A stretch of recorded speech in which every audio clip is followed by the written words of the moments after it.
Somebody's coming.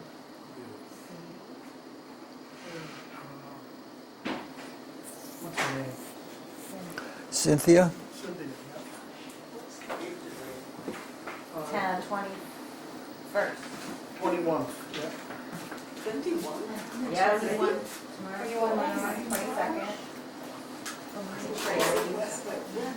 22nd. Are we going?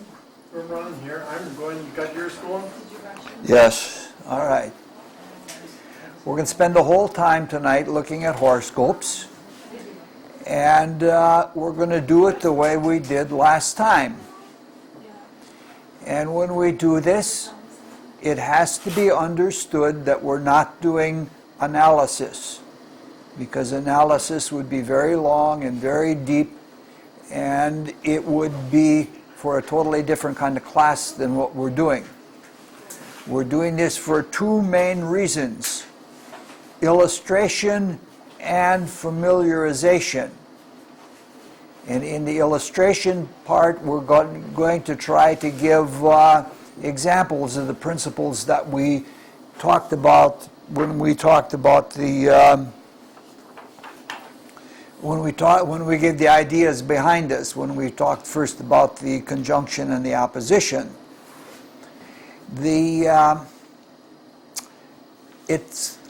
I'm going to try to give good examples, but it's not always easy to find good quality examples. And the objective of familiarization is a little bit different. Now, it's possible that a person who is a brand new astrology student can do quite well with knowing almost nothing. By working with keywords and using intuition, a person can understand what the different parts of the horoscope mean. However, putting them together with a proportional understanding and looking at the whole horoscope is something that usually takes much more than that. If you're comprehensive, you have to weigh things and judge things and see them, how they work in relation to each other. And that means something doing a little more than doing keyword astrology. It also requires experience to see how the horoscope interacts with society. You can sometimes guess that, but it's much better to have experience with that. Now, these are things that one learns by working with many, many horoscopes, or working with one horoscope very deeply and taking it way into every other part of life other than just the character analysis. From time to time, there are astrologers who work with thousands of charts. And when I say work with, I mean actually studying the horoscopes or looking at them and not just running them through computer statistical analysis. Actually looking. And when you do that, and if you've looked at thousands of horoscopes, things jump out at you. And you can always tell a person who has a lot of experience, because certain things they've learned from looking at many horoscopes that they are significant. And something like that is one of the things we're trying to accomplish with familiarization. And by the time we finish this course, I hope to have looked at several hundred horoscopes, which would be, I hope, of great value to all of you. Now, this evening we're going to be looking at horoscopes with oppositions. We can't look at all of the different oppositions, because that would consume a number of years of classes to look at each of them. And so what we're going to do is we're going to look at the classic opposition.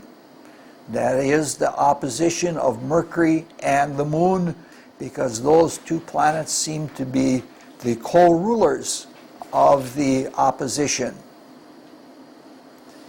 When we did the theoretical part of this, we said that aspects represent tools of consciousness. Not only tools like hammers and screwdrivers and things like that, but means that the spirit uses to accomplish. Though the physical tools that we use every day are examples of those principles. Now, the lever is the simplest tool that we associate with the opposition. Now, when we talk about the lever, we talk about leverage to pry something open in order to enter it. And that kind of leverage applies in other ways. The term leverage is used in financial things. And so let's look at a chart that is using leverage in almost a cunning way in order to gain advantage.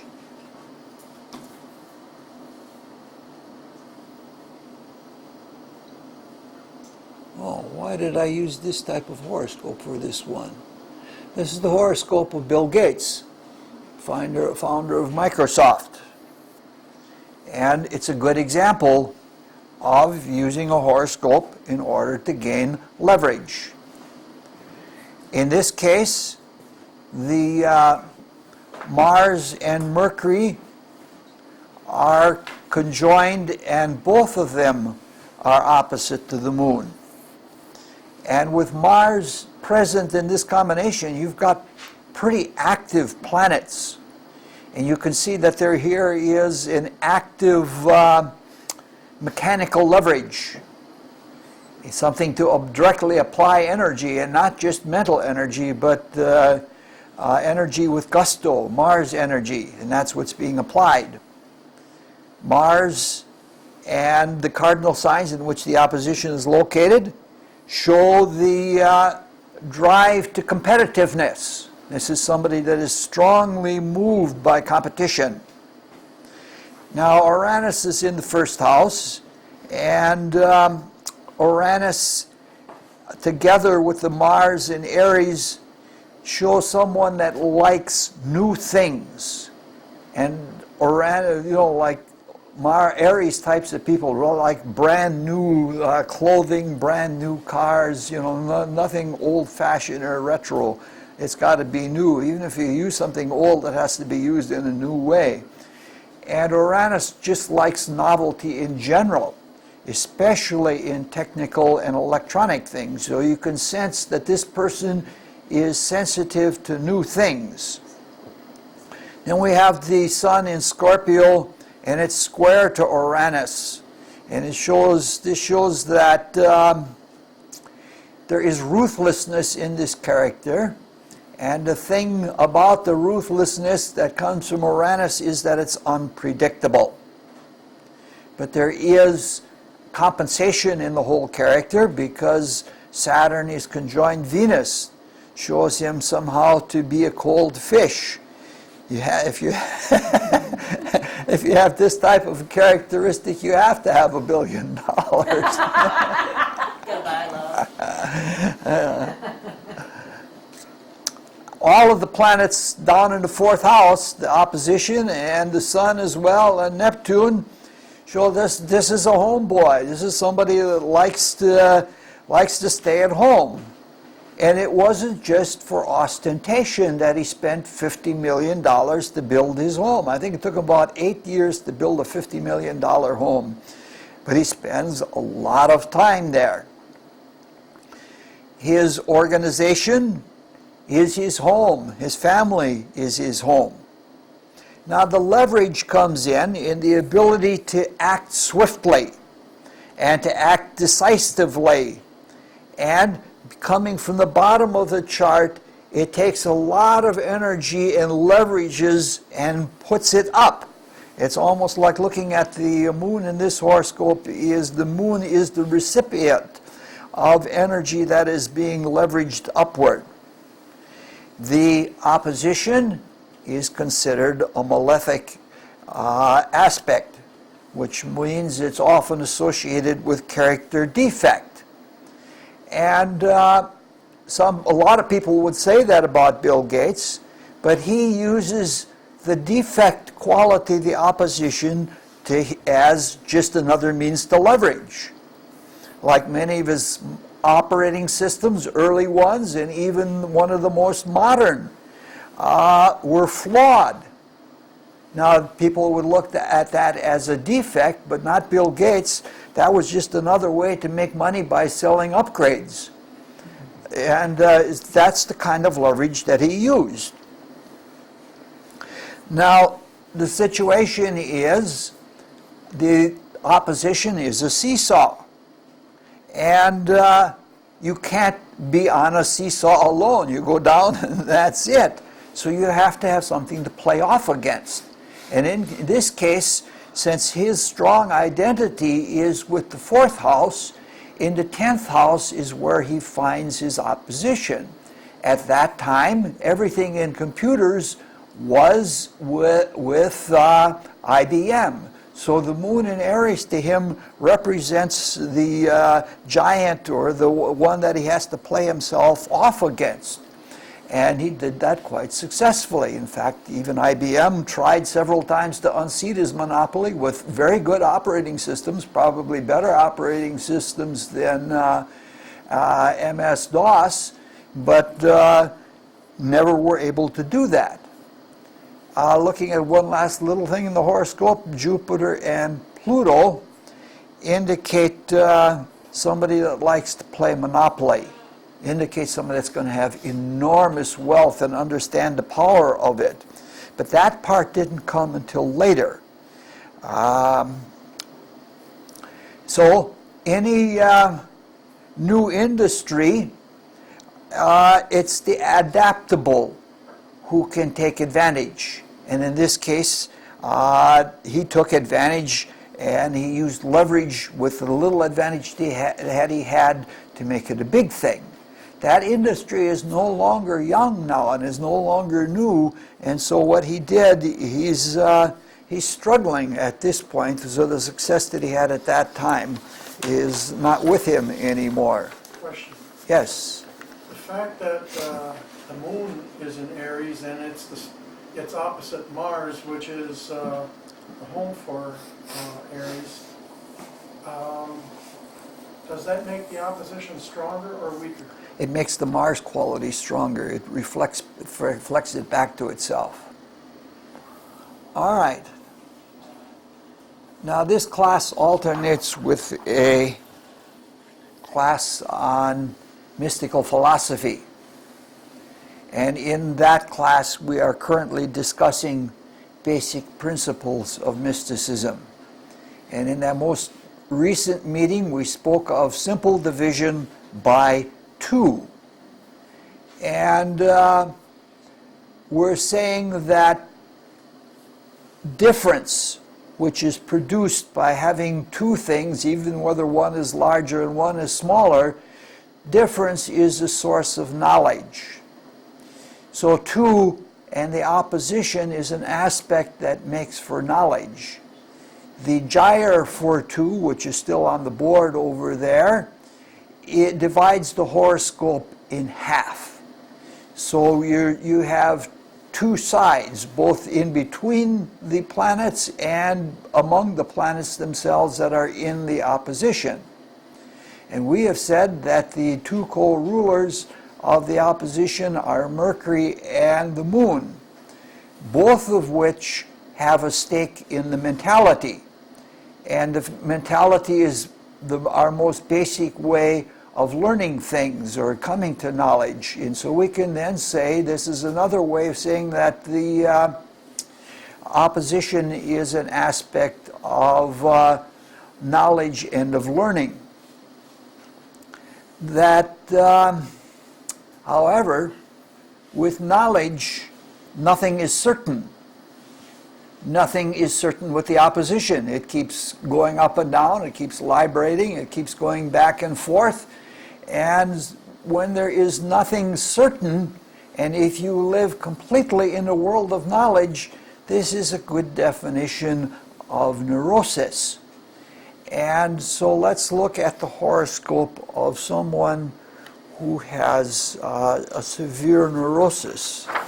course, this is not a definition that will necessarily find harmony with Lou, but this is the horoscope of Karen Carpenter. A very noted neurotic.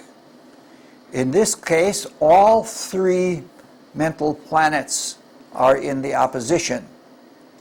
Mercury rules the concrete mind.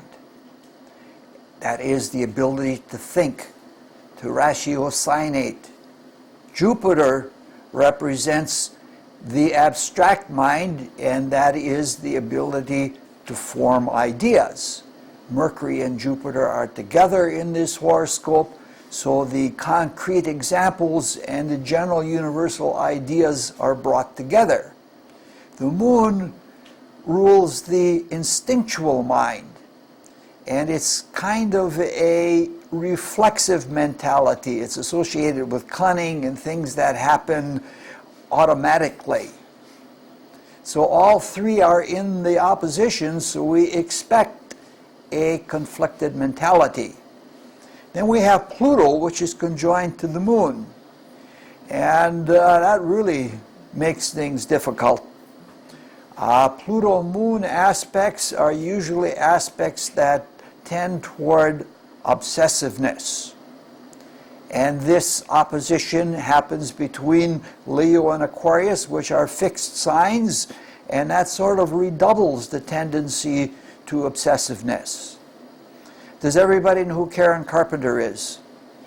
Was a singer. She was an extremely popular pop singer.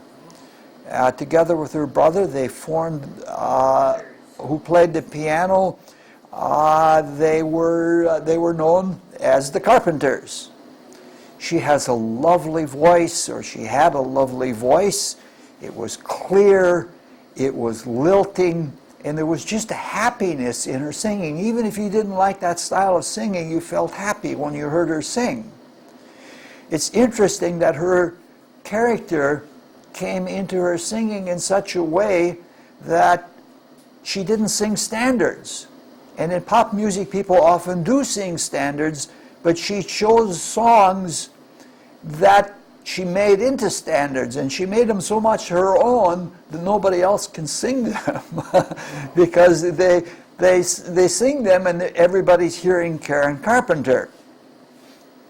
Now this is something sort of like a negative zero-sum game, a lose-lose. Like normally a zero-sum game is like if I've got too many apples and you've got too many oranges, you give me half your oranges, I give you half my apples, and we both win. And in this case, something takes away. Now she has an exaggerated idea about appearances. The moon rules the ascendant, and we find that eccentric Uranus in the ascendant, and the planets in the ninth house give an exaggerated ideal or an ideal. She would like to be as thin as the air. Then, shifting to the other side of the opposition, she feels that whatever the ideal is, in practice, it's not enough. An obsession can never be satisfied. It's impossible to, because by definition, obsessiveness chooses to do something that is impossible to do. You may learn something along the way, but if you learn something along the way, it's no longer an obsession. Obsession has a heavy kind of futility about it. So she obsesses about it, and when she obsesses, that re-engages the mind, and she builds an even bigger idea about it, and this neurosis is called anorexia nervosa. She was about, I guess, an average height, 5'5", 5'6", or something like that, and she lost weight down to 81 pounds. And she got way down, and everybody worked on her, and psychiatrists and everything else, and she started coming back, and she got back up to 110 pounds, and she was her cheery self again, but the stress on her heart was too great, and she died of a cardiac arrest at age 32. All right. The comeback is a classical thing with the opposition. Sometimes it's a short-term comeback, sometimes it is a long-term comeback. What's a comeback? Now, sometimes, what's that? What's a comeback? That's mean when you used to be great and then you go down and then you come back again. Athletes are often people who try to make comebacks, only there the skills generally diminish because of age. Now, sometimes indecision and insecurity are not all bad. They can even be positive. If you think about it, a second-class lever is a beam that is suspended on a pinpoint fulcrum. And that is what a scale is. It never stops swaying. It goes back and forth and back and forth. And this swaying is called libration. It is the symbol of justice, where you weigh and you balance both sides of an issue. Now, this is the horoscope of probably the most brilliant justice that has ever sat on the Supreme Court of the United States. He was not only a justice, he was a very good poet. I'm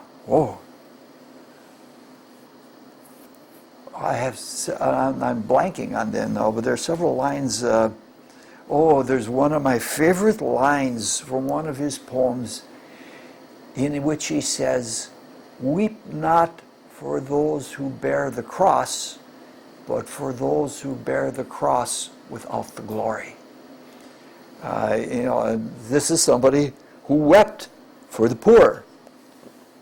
In this horoscope, we have again the Mercury is opposite to the Moon, and both of them square to Saturn, and that's called the T-square.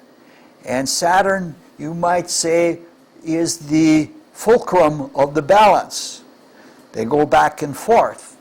Now, Mercury and the Moon are often called neutral planets because they don't really have a really strong flavor of their own. They're not like Mars or Venus or something like that. They don't have Neptunian weirdness.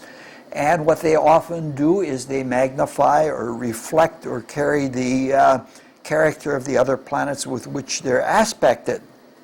This means that since Saturn is the fulcrum, the whole flavor of the opposition becomes Saturnian. And that is exactly what was the case. He believed that the law must be tempered with skepticism. And this, even though he was very much a Pisces idealist and very compassionate, he believed that the law was to be interpreted according to the needs of the people. And he said the law should not be based on a political philosophy. It should be based on what the people need. And he was so much of a Saturnian person that during his term on the Supreme Court, which I think was about 30 years, he lasted longer on the Supreme Court than anyone else. I believe he was 90 years old when he left the court, but he was still just really sharp. He was called the Great Dissenter because he always voiced dissent of everything. Now, when he first began in law, he thought jurisprudence was to give a law in general, so that you had a general idea of what any given law was. But as time went on and he judged more and more cases, it was just like what we were talking about before when we were talking about looking at many, many, many horoscopes.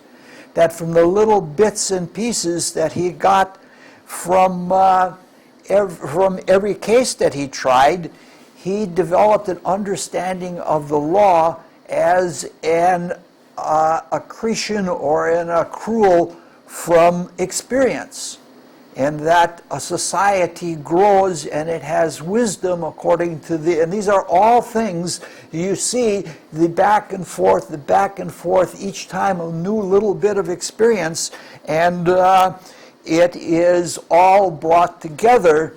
The Saturn looks at every little detail, and from that he built an understanding of a law that was made up of many little things.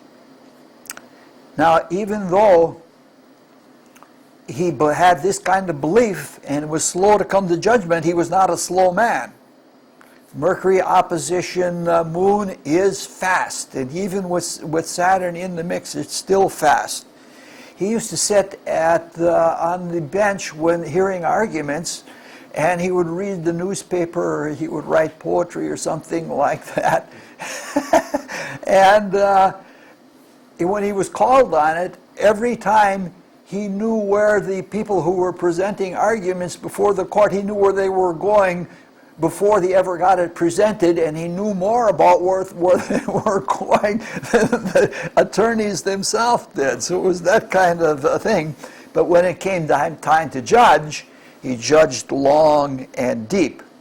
Now, Mars is, just to look at a few other little things in here, Mars is in the first house, and he was very much a hero in the Civil War. He was injured 3 times during the course of the Civil War. One of them reflects across to the Mars opposite the Venus. He had a bullet wound through his neck that barely missed the artery. And that's one of the features of this chart. And the thing that I like most about the chart is that the Jupiter is almost exactly trine to Pluto. And when you see that, you see someone who is a living force for the good, which is that is about as benignant as you can get. Yes. Now, with the Sun so closely conjunct to Uranus, Yep. does that mean that he would be going for the more higher ideals in his judgments? Yes, that and that he intuitively knew what something meant. Very often you find that there is a relationship between people who have a good concentration and who have an intuition. People who become merely rote learners do not become intuitive, but those who mix knowledge through concentration are often very intuitive people. Would also dissent that aspect possible? Yes. Yes. He was his own person. The Saturn, the negation would be the going against other people, but the Uranus aspect would be somebody who had his own view of things. All right, let's look at some horoscopes very quickly for very simple things. We're saying that the opposition has a lot of back and forths and a lot of ups and downs. And especially with the Moon and Mercury, which are the 2 fastest moving planets in astrological use of the word motion. And let's look at real quickly at this. Nobody will know this person but me, probably. This is Lanny Wadkins. Lanny Wadkins was a professional golfer, a very good professional golfer. And I just putting this forward for an example, a simple example of ups and downs. This is somebody who had huge swings in his career, and I don't mean swinging the club.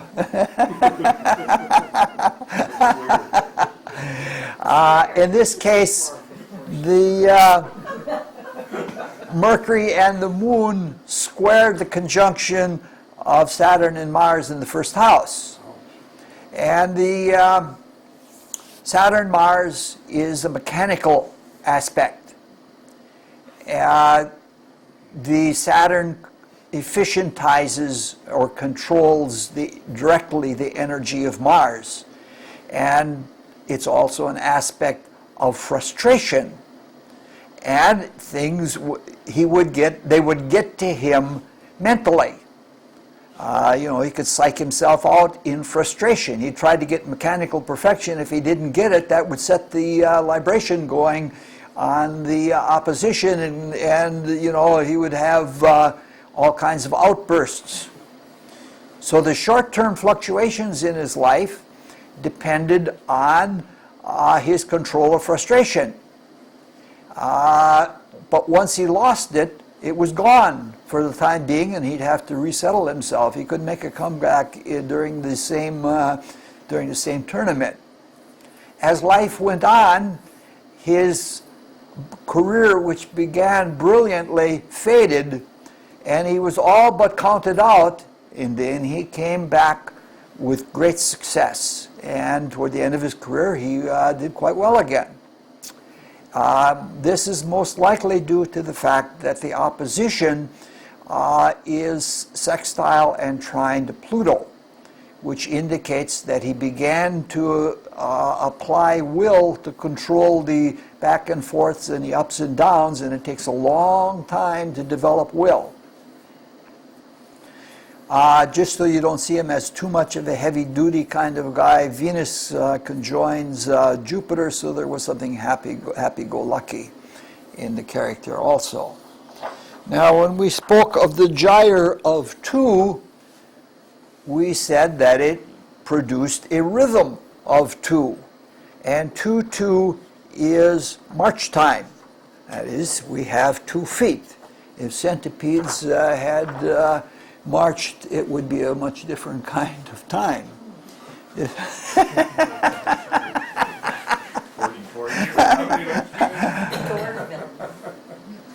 This is the horoscope of John Philip Sousa.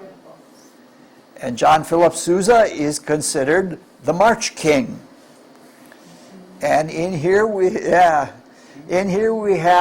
the moon is again opposite to Mercury. And the moon rules the ascendant.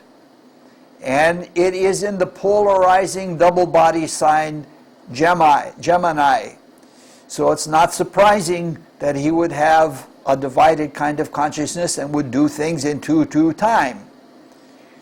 The sun is in Scorpio, so he had rousing kinds of martial spirits. But he was, or tried to be, a very serious musician and composer. He wasn't just a military man. This is a man that knew music very well.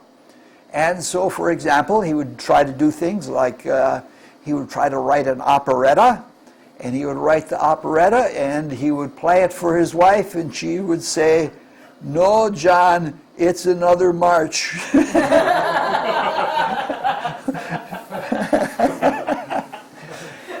And he would rework it, and it would be one of those wonderful, wonderful marches that he did. Now, the remarkable thing in this is that there is not only one opposition, there are 4 oppositions in this horoscope. Mars is opposite to Saturn, and that's, again, forceful. Then we have Mercury being opposite to the moon.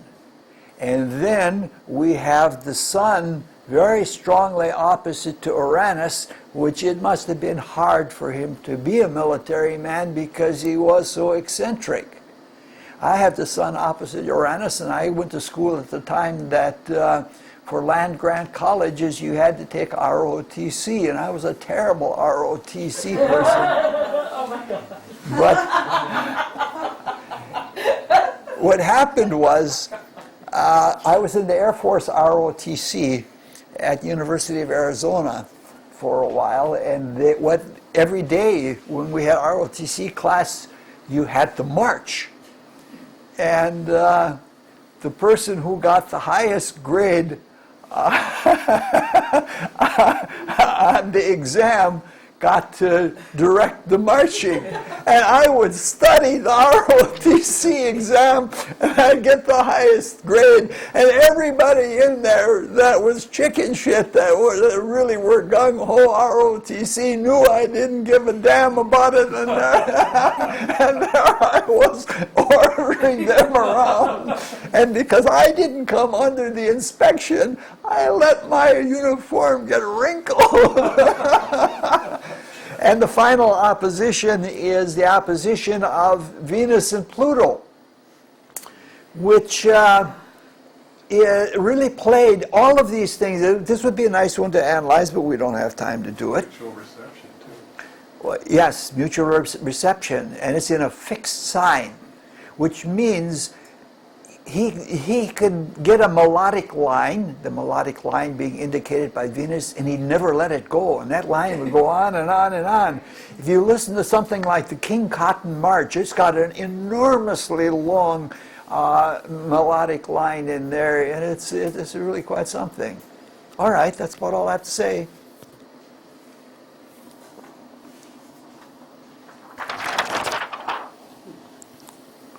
Now, you can hang on to words and go on and on and on with them also.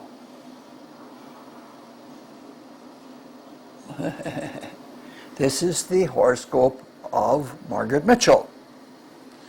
Everybody know who Margaret Mitchell is? This is the woman who wrote Gone with the Wind. And in this case, the opposition indicated verbosity. And it is between Gemini and Sagittarius. And so this, you'd get her writing or you'd get her talking and she couldn't stop. Now in this case, the verbosity is very likely the product of nervous energy. And it's due to being conflicted about things. Now, it's as though she's trying to resolve internal conflicts by delineating them and by writing them. And this is a very healthy thing to do. It just clears the consciousness. But you also come to understandings when you write about things that you don't come to in other ways. But she would just run on and on and on. It's a sports image, but the way the way she looks at things, it's like trying to do an end run on an infinitely wide football field and never being able to turn the corner. And so she just keeps going and going and going. Now, there are plenty of oppositions and internal divisions in this horoscope. There are even more oppositions than there are in the horoscope with John Philip Sousa. We have the moon is opposite to Mercury and opposite to Uranus, and by association it's opposite to Jupiter. Pluto is opposite to Jupiter and it's opposite to Uranus. And we have Neptune is opposite to Saturn. Now this is very likely the horoscope of a bipolar personality. I find bipolarity more commonly with Gemini and Sagittarius than any other combinations. The mania part I find with the oppositions a lot, and especially with the Sagittarius part. So we have in this case Jupiter, Uranus, Sagittarius, and Gemini inclined toward the manic side of things, whereas the Saturn, Neptune, and Pluto tend toward depressive dispositions. And the Moon and Mercury are in that whole mix, except not into in the Neptune-Saturn opposition, and they're neutrals. They're sort of along for the ride. They provide the therapy by really not being mixed in it. It's a rather nice horoscope. Now, it's almost, there's a lot of ambivalence in this. And she writes to bring herself out of darkness, and she has conflicts in her writing. She has conflicts about the New South and the Old South, and she doesn't like either of them. And she has sentimentality, but she's also repelled by all of these things. And so it's that kind of a thing. I find a lot of this horoscope and personality interesting because the writing is automatic. Not automatic like in being taken over in a mediumistic way, but if you look at the sun in this horoscope, it's in a negative sign, one of the few planets in a negative sign, only Sun and Saturn, but the sun is, for all intents and purposes, unaspected. And this means that she's not engaged in all the rest of the personality. And so there are all of these back and forths going on in herself, and she's almost sitting there watching herself as she's writing and as she's trying to resolve consciousness, and she just lets them go. If she were, I don't know if this is always the case with bipolar people. Is there that kind of disengagement, Lou? Do you find that? I'm baffled with this stuff. It doesn't look at all like a lot of the patients that Okay. All right. Well, maybe sometime we'll have to sit down and take a half day looking at bipolar patients. If you can get horoscopes, can you do that? I got horoscopes of about a dozen people that committed suicide that were bipolar in Washington. Oh, yeah. When I worked there. Yes. Okay. The Saturn opposite Neptune is a classic for depression. All Neptune-Saturn aspects, even the positives, tend toward depression. Only in this case, there is a back and forth about it. So we can see there's not only knowledge, but there's genius in this. So this is,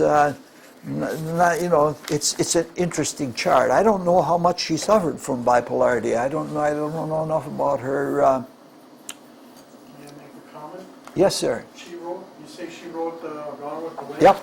You talked about her ambivalence? Yep. Well, the last line of the movie was, frankly, my dear, I don't give a damn. Yeah. Yeah. And that, Same kind of disengagement. Yep. Yeah, Yeah. exactly. Yeah. Now, when I select these horoscopes, it's a long and tedious job, and I try very hard to be fair about it. I try to treat all of the signs equally, and I try to take not too many cheap shots. Now, despite that caution, sometimes unexpected things happen. Like if tonight we've been looking at a lot of Scorpio charts, and that wasn't by intention. It is the other things that the charts were chosen for, and it just happens that there happen to be a lot of Scorpio things there. I also try to present approximately equal numbers of males and females. So we have a balance of seeing how it goes when you're incarnated one kind of body versus another. And I also try to present both males and females in both pleasant and unpleasant circumstances. But that's not always easy. None of these things are really always easy because of the bias in recorded history toward men. There are not as many horoscopes of famous women as there are horoscopes of famous men. And in these horoscopes, I was having a especially hard time because so many of the horoscopes of women the women were shown in a bad light, or there were women that had difficulty.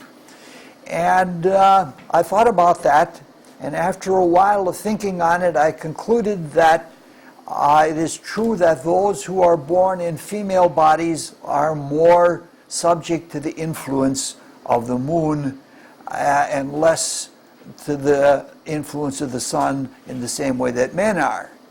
Then if you add to this fact that the opposition is considered a malefic aspect, and in our current evolutionary status we just don't use it for positive leverage, it often indicates that there are problems in the personality.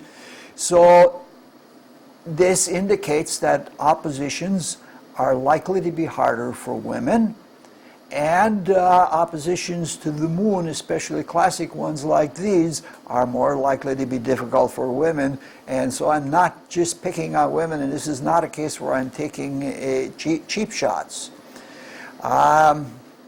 It's also a matter of fact that the moon is a planet of emotionality. Our desire bodies were developed in the moon period, and so the basic quality of feelings is variability. And so it's likely that dealing with a basically intellectual aspect with a strong tendency toward emotionality makes a difficult thing. Just like there's some things that are difficult for those in men's bodies, there are things that are difficult for those in women's bodies. So what happens is, since the men are more inclined toward the sun, and we don't like to express or admit to our differences, men and women project onto their opposites. And this results into what is sometimes called the battle of the sexes. And in the battle of the sexes, women are very frequently casualties. So for a few minutes, let's look at a few casualties of the battle of the sexes.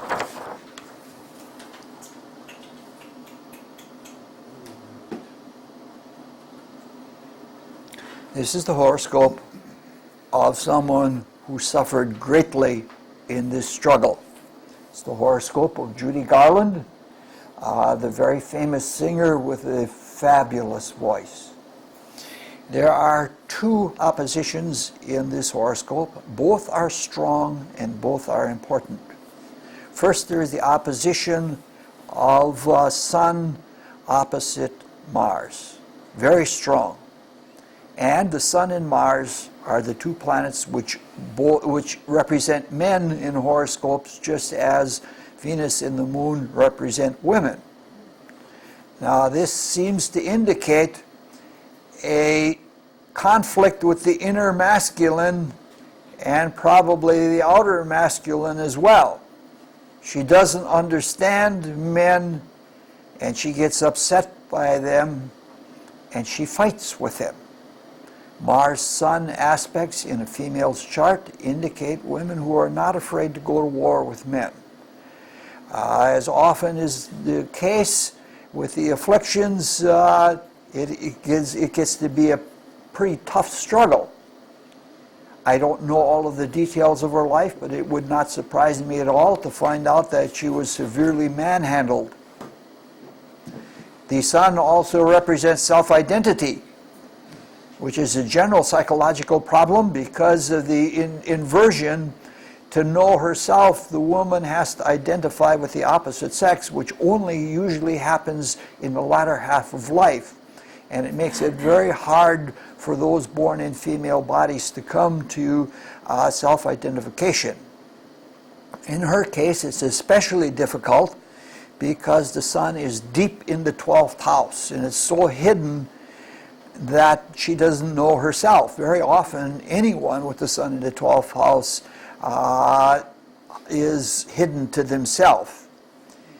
And since there's a lot of pride in the Sun opposition Mars, she may not want to admit to herself that she has problems with the masculine, internal and external, and so she projects it.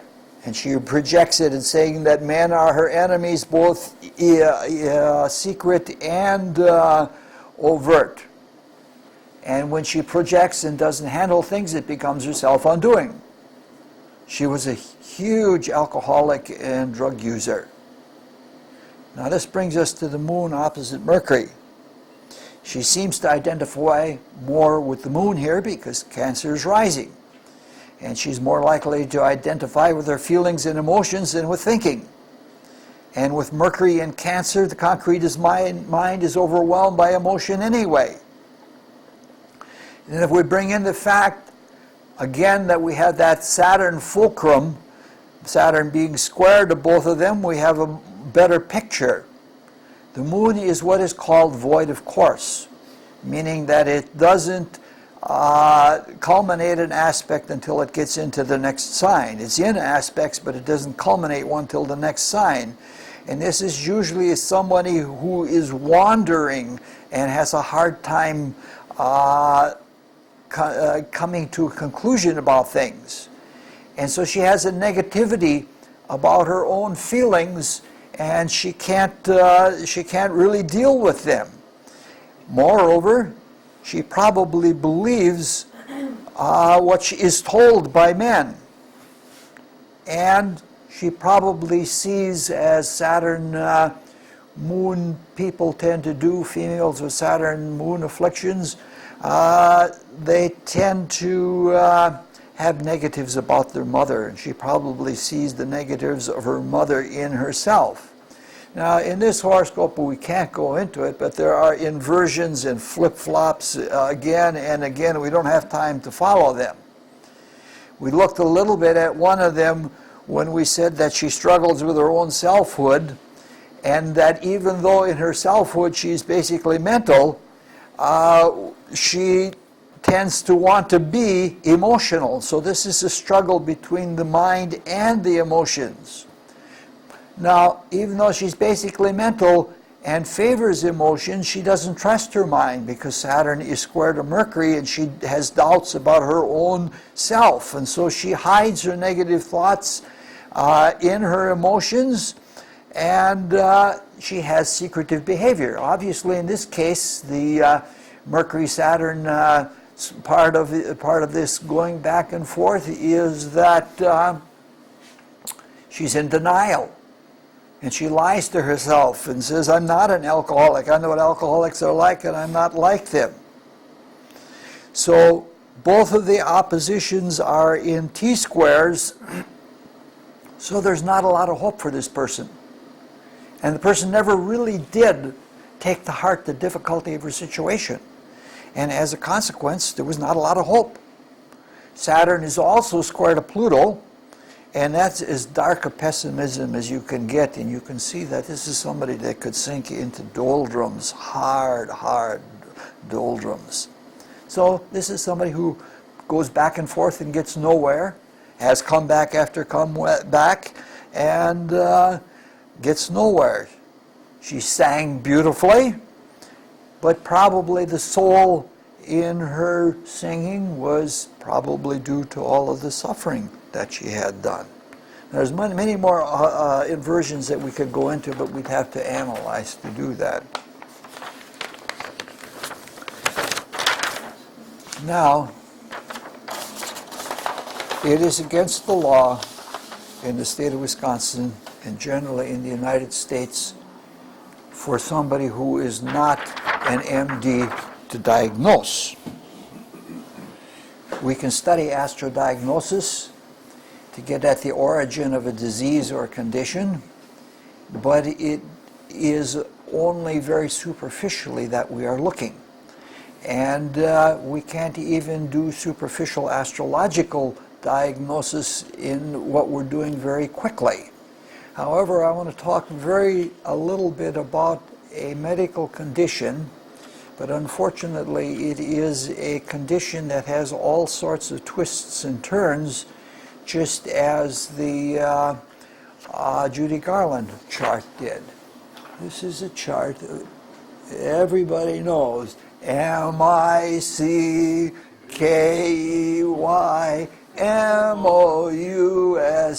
This is the famous Mouseketeer Annette Funicello. The first house usually indicates conditions very early in life. Jupiter in the first house indicates a childhood with popularity, which she had in great abundance.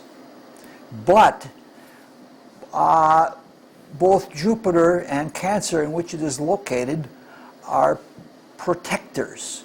The moon is a protector. These are planets that provide protection. Jupiter's protection is almost always benign.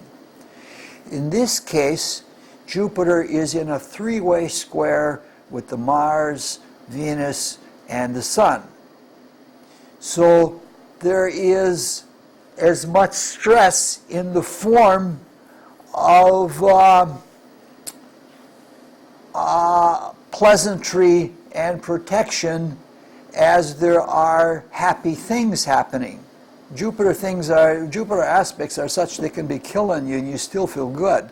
It's that kind of, this square here is like eating something that tastes really, really good, and so that you eat too much of it and get sick from something that may be very, very good. So this is the set of squares of pleasure and optimism, but so much of it is harmful. Now, when somebody tries to be really hard to be positive in a trying and hard situation, and it is not allowed to admit that anything is negative, what happens is one develops a very subtle self-sympathy. And beneath the surface, they feel sorry for themselves. So there is then a strong tendency to overcompensation with heroic efforts, but underneath that all, there still is the self-denial and feeling sorry for self. Now this is the type of personality that we see in this horoscope. Jupiter always is going to see positive even if things aren't. And there'll be those heroic Mars-Jupiter acts of pride to show that things really aren't bad.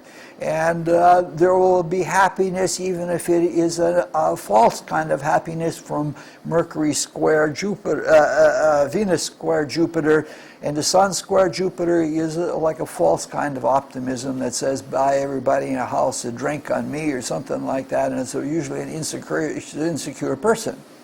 And that's the kind of person that frequently I find is the personality that's associated with multiple sclerosis. Any comments on that, Lou? No comments, but I've seen a lot of patients with multiple sclerosis, and most of them have mental illness along with it. I've often wondered about it. Okay. This is the character of Annette Funicello, who has multiple sclerosis. Roughly, very vaguely looking at it, the Mars part of this is Mars rules Aries, and the Moon is in Aries, and it has something to do with problems with protein whenever Mars is in trouble. And the linings of the nerves are ruled by our protein. Now we have here, what we're trying to get at is Mercury and the Moon. They each have positive aspects with Saturn and Pluto, respectively. And so this Saturn and Pluto are very slow, careful planets. And this slows things down. Annette Funicello is still functional. And so that the emotional nervous condition that she's dealing with is something that is going in slow motion, and from it she's getting a lot of experience out of it, and maybe she is learning a true positivity rather than a false positivity. Nonetheless, she has all those shakes. You know, remember we said that Moon opposite Mercury is like an oscillation, and she has those shakes, and that's what we'd expect with this kind of aspect. There's much more we could study and look into with this horoscope, but we're not gonna, because Lulu has to get back to the baby. That baby. I'll cut the class short rather than see that baby get short shrift.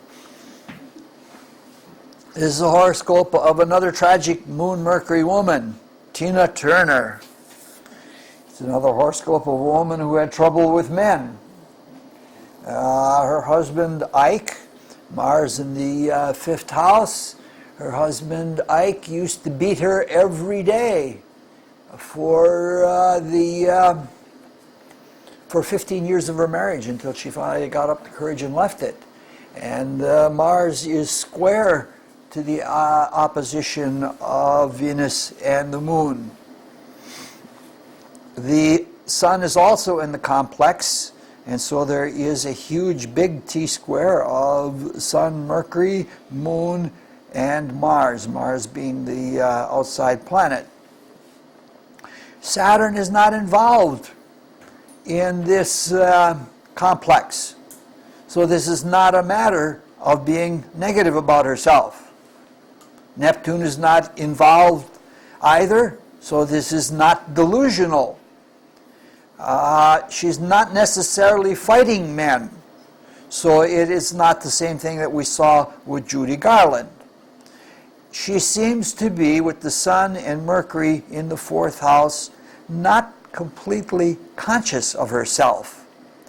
And in this case, the oppositions are multiple oscillations or repetitions, and through them she tries to awaken herself. Unfortunately, some of the oppositions I don't think are awakening. She belongs to that chanting Japanese Buddhism where you repeat a mantra again and again and again, and that usually doesn't wake people up. The effect of mantras usually is more to subdue them rather than to wake them up. If there is benefit, and she claims, we can't say that she's necessarily lying, she claims that she does get benefit from all of that Buddhist chanting. Maybe it is that she gets peace, and she gets that she finds it soporific, and she has a lot of emotional scars from the beatings. I don't know. But in any case, what I'm going to say sounds very cold and unfeeling, but perhaps the beatings, since they were neither delusional nor the product of antagonism nor the product of I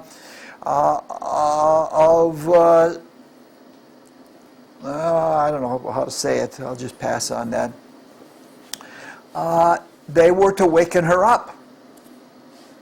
It sounds cruel, but no pains are spared by destiny to see that you get exactly what you need. And so repeated beings are what are bringing her out of this, the subconscious. Now, this does not in any way say that Ike Turner was not responsible for what he did. He certainly will have his own comeuppance when it comes to be his time. But even at all of that, probably it was something that produced wakingness. Now, there's one thing you want to understand. Why did she settle for this for so long? And my guess is the reason that she settled for it so long is because of the very strong trine between Saturn and Venus, Venus being in the 4th house, and she stuck with it because she thought it was best for the children. It's 5th house. 5th house, yes. It's probably that kind of thing. All right.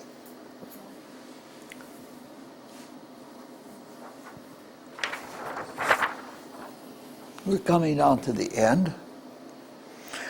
Now, not all up and down or back and forth movement is oscillation. Or is it approximation or libration or polarization?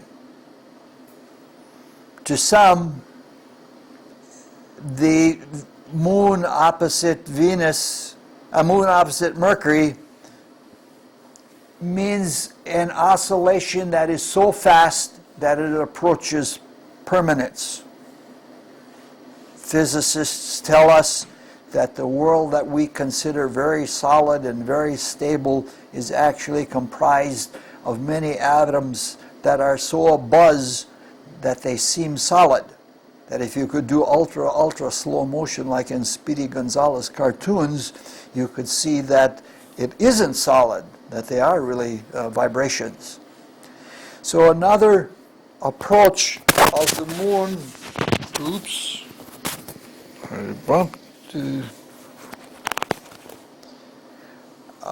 another approach to the moon opposite Mercury, or any opposition for that matter, is that it can bring things to an apparent standstill for stability and security.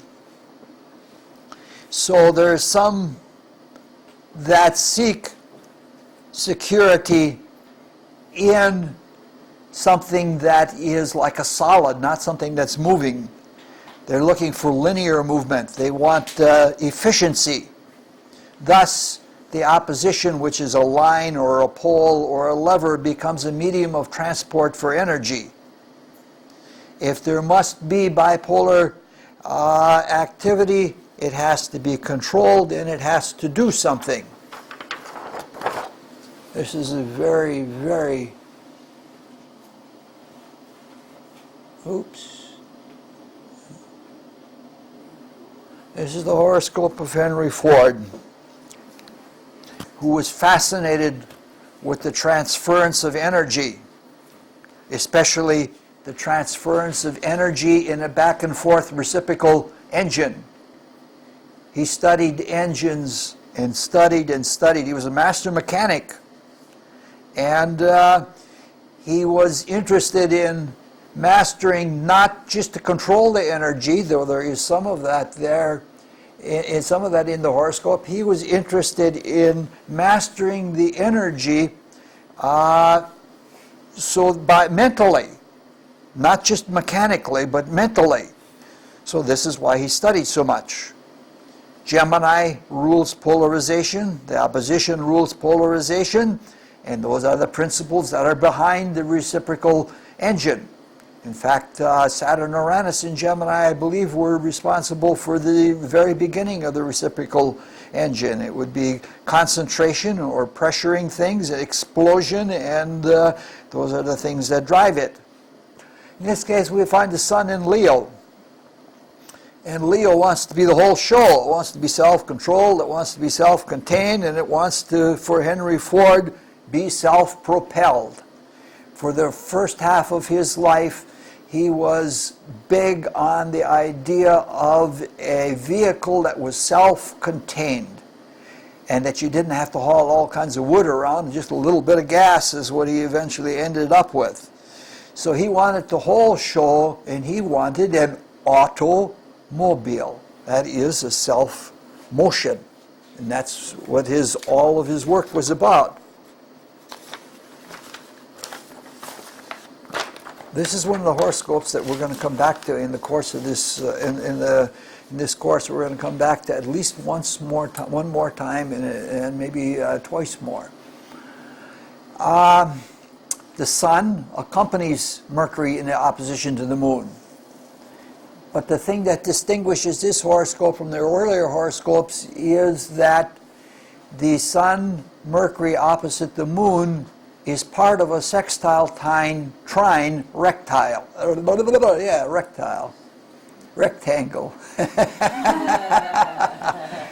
This includes the Saturn-Neptune opposition, which is sextile to the Moon-Mercury-Sun opposition. And so they form a big rectangle up there. Eventually we're going to look at rectangle charts and try to get a good understanding of what they're all about.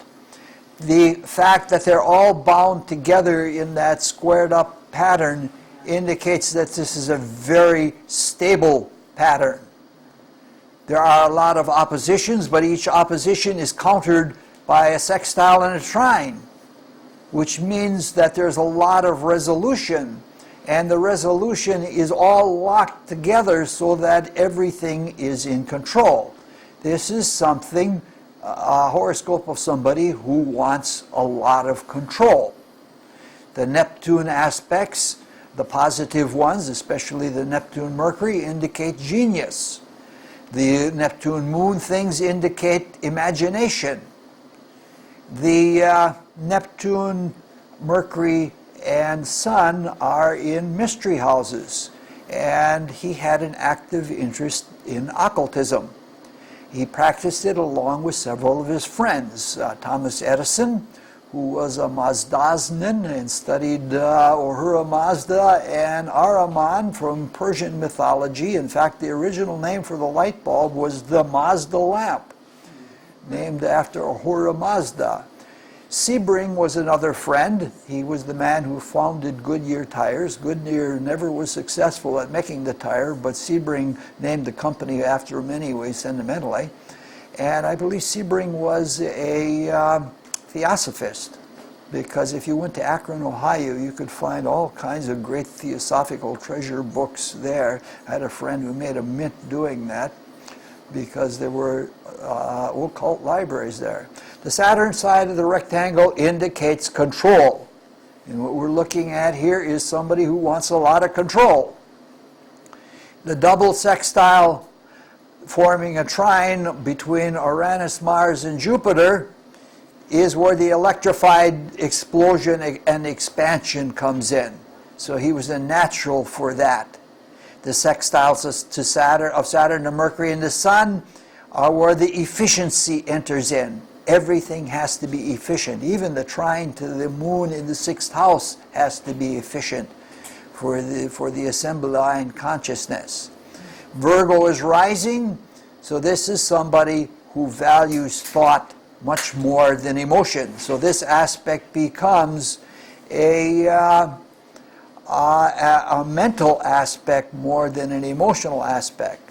Now, some astrologers like to say about the opposition that the lesson is that you choose one side or the other. That's usually foolish because psychologically it produces a kind of extremism which produces a counter-extremism. And probably the best thing you can do is to take balance with the opposition. He tried to control things, and he got probably as close as you could get to controlling things. And what he tried to control was his labor force. He could control engines just fine, but he could not control the labor force. He set himself up with his mental scheme so that he would keep all of the emotions cool. If you look, the Moon is in Aquarius, which is a very cool sign. I don't know how to say it. He tried to force things. The Sun is square Pluto, which does not get into the T-square because it's too far off, but only the Sun is in it. And this is another power kind of thing. And his search for power had to have enemies, and he was almost paranoidally anti-Semitic. And he invented his own very elaborate international Jewish conspiracy, and he was even mildly sympathetic to Nazism. He was, what? Delightful. More than mild. Yeah. He was one of the first people in the auto industry to hire women and to hire blacks, but he didn't associate with either of them. In fact, he built his own hospital, Henry Ford Hospital, for his and his family's treatment, and it was neither staffed nor admitted blacks or Jews for many, many years. Does his wife get to use it, though? Huh? Did his wife get to use it? I don't know. She was Jewish? I don't think so. I don't think so. You just said you didn't like women. So. Yeah. He had one friend who was a judge and who was Jewish, and people called him on that. You want to talk about a cheap shot? He said, he's only half Jewish.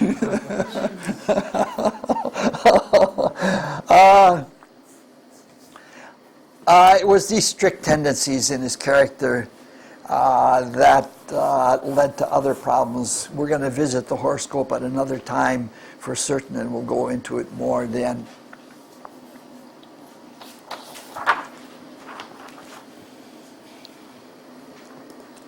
We're on to the last two horoscopes. This is the horoscope of Mary Baker Eddy, who is the founder of Christian Science. It's also somebody who is trying to not balance as much as compromise the Moon-Mercury opposition. Compromise is not always balance, and compromise is not always justice. Oliver Wendell Holmes was right in not necessarily compromising.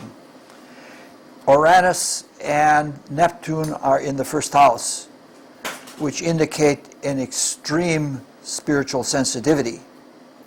These planets form a mild trine with the Saturn-Jupiter conjunction in the 4th house, indicating that there's some degree of control of the spiritual sensitivity. However, these same planets form a little bit stronger square to Pluto, which indicate that there may be something darker and something strange going on. When it's all octaves like that, you can't always say a lot. Christian Science is one of those things that is a stolen religion, or at least plagiarized. She stole it from her benefactor, Mr. Quimbley of Massachusetts, I believe he was of Boston. She did part ways with him. She was wise in not accepting hypnotism, which he did, but almost everything that came out of his teaching ended up being the basic teaching of Christian Science. This is not something new. You know that Church of Latter-day Saints is also a stolen religion. It's stolen from a science fiction novel that, what was his name, Adam Smith, was it? When his friend who wrote the science fiction novel about the Indians having discovered in lost tablets, when his friend died, suddenly all of the versions of that novel disappeared. And shortly thereafter, Joseph Smith had the revelation where he was shown the golden tablets and all of that. The funny thing of it is they both happen to be very good religions. It just makes you shake your head that the Mormons are really clean living people. And they're not close to mysticism either. And their whole belief is in something. But at any rate, she didn't believe in hypnotism, but she became infected with another kind of spiritual things that happens, and that is illusionitis. She believed that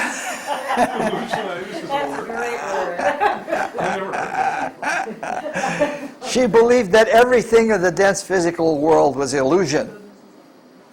And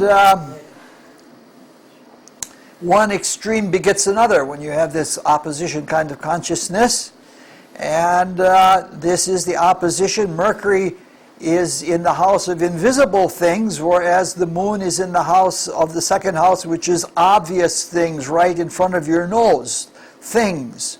And so this is an opposition together with the Neptune, Uranus. She could see through things, at least see through in the common use of the word without being clairvoyant. And she could see through things, and she saw that the world isn't exactly as people think it is. And so she thought that the physical world was an illusion.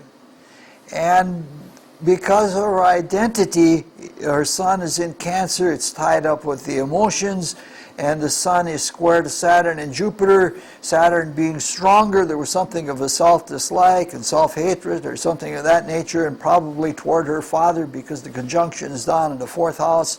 And as a consequence, she became doubtful of the material world, doubtful of all those restrictions, and she became a mentalist. She thought that all illness was a product of thinking, and that all healing was a product of thinking. Mind took the place of spirit, and you don't run into spirit very much, you run into mind.